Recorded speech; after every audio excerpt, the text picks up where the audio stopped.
आज फिर थोड़ा सा बता देते हैं, ठीक है। क्लस्टर एनालिसिस क्या होता है पहले ये समझो।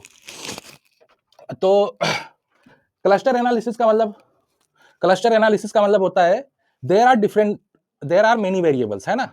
जो बेटा रैंडम वेक्टर होता है, तो यहाँ पे रैंडम वेक्टर हम चलो मान लेते हैं हमारा क्या है x3 ना, x31, और जो क्या दिखा रहा है यहाँ ऐसे ऐसे मान लो ये आपका रैंडम वेक्टर है। इसका पहला वाला जो पार्ट बेटा मान लो क्या बता रहा है, एज के बारे में, ठीक है।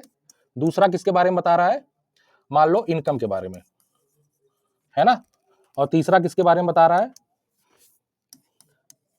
मान लो एक्सपेंडिचर के बारे में, ठीक है ना। है अब सभी इन सभी के 3-3 सैंपल ले लो, है ना। सभी के 3-3 सैंपल ले लो। तो x1 का हमने 3 सैंपल लिया, तो एज के हिसाब से ले लो, ठीक है ना। यंग लड़के और क्या लिया था यहाँ पे, एल्डर, ठीक है, और यहाँ पे ओल्ड। ये देखो ये आपका ये सभी क्या है, एज ही तो बता रहे हैं, है कि नहीं। और x2 आप ले लो, ये छोटा लड़का मतलब एज कम है तो पैसा भी कमाता ही होगा कि नहीं कमाता होगा, तो इसका खर्चा भी क्या होगा, लो, है कि नहीं बेटा। और ये एल्डर है, इसका एवरेज ना, और इसका हाई, ठीक।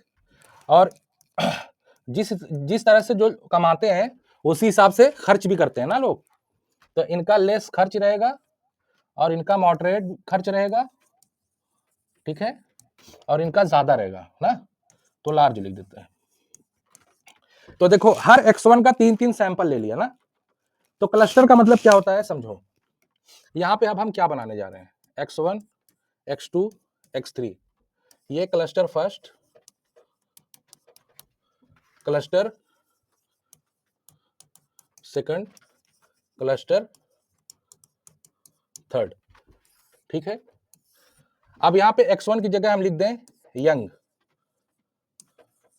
ठीक, और यहां पे लेस ले लें, और यहां पे क्या ले लें, इसका खर्च भी कम होगा, यहाँ पे लो ले लें और यहाँ पे लेस ले लें, ठीक है ना। देखो ग्रुपिंग कर रहे हैं इस तरीके से कि ये सभी सिमिलर दिखें।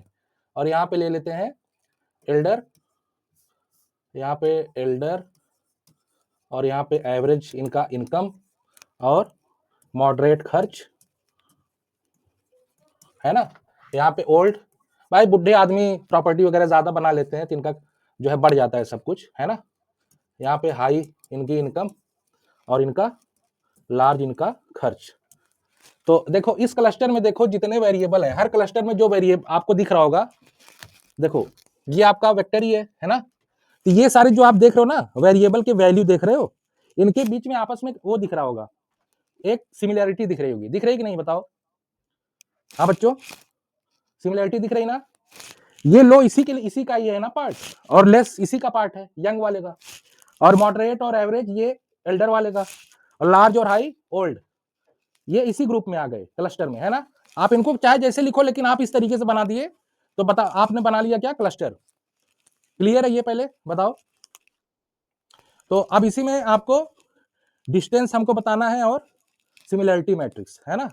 सिमिलैरिटी क्या होती है, डिस्टेंस उसमें उनके बीच क्या होता है। चलो इसकी डेफिनेशन कल बता देंगे, है ना। हाँ हाँ, कौन डिफाइन वाला,